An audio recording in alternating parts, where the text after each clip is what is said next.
కర్కాటక రాశి వాళ్ళందరికీ కూడా 31వ తారీఖు డిసెంబర్ నుంచి 6వ తారీఖు జనవరి వరకు ఎలా ఉండబోతుందో, ఈ వారమంతా చాలా సంతోషంగా ఆనందంగా గడుపుతారు. మంచి ధన ఆదాయం బాగా కనిపిస్తూ ఉందన్నమాట ఈ వారంలో. ఇప్పుడు మరి కుటుంబంలో సంతోషాన్ని కలిగి ఈ వారమంతా గడుపుతారు. బంధువుల స్నేహితుల సహాయ సహకారాలు బ్రహ్మాండంగా ఉంటుంది. అలాగే మీ జాతకంలో మీరు ఎంత తక్కువగా ఫ్రెండ్స్తో రిలేషన్స్తో కమిట్ అయితే అంత మంచిది అని కూడా కొంచెం గ్రహించాల్సి ఉంటుంది.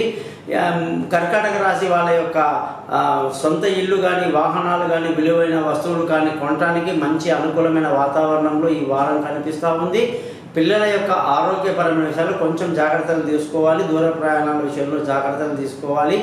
ఆరోగ్యపరమైన విషయాల్లో కూడా కొంత జాగ్రత్త తీసుకోవడం ఎంతైనా మంచిది.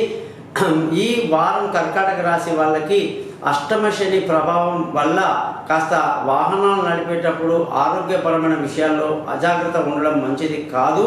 అదృష్టం ఈ వారం అంతా కూడా బాగుంది.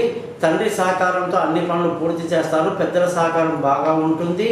ముఖ్యంగా ఉద్యోగస్తులందరికీ కూడా ఉద్యోగంలో మంచి గుర్తింపు రావాలి అంటే బాగా కష్టపడాలి. ఏమాత్రం కూడా నిర్లక్ష్యం తగదన్నమాట.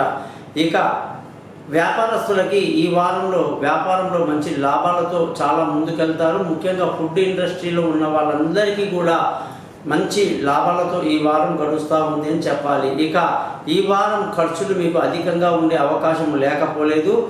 ఈ వారంలో మీరందరూ కూడా భార్యాభర్తల మధ్య చిన్న చిన్న తగవులు గొడవలకి ఆస్కారం ఎక్కువగా ఉండే అవకాశం ఉంది. కాబట్టి పెళ్ళి కాని వాళ్ళకి ఇంకా కొంత సమయం పట్టే అవకాశం ఉంది. కాబట్టి జాగ్రత్త వహిస్తూ ఉండాలి. ఇక ప్రతిరోజు కూడా మీరందరూ కూడా శివనామస్మరణ చేస్తూ శివుడి యొక్క మంత్రాలు చదువుకోవటం ఎంతో మేలు కలిగిస్తుంది.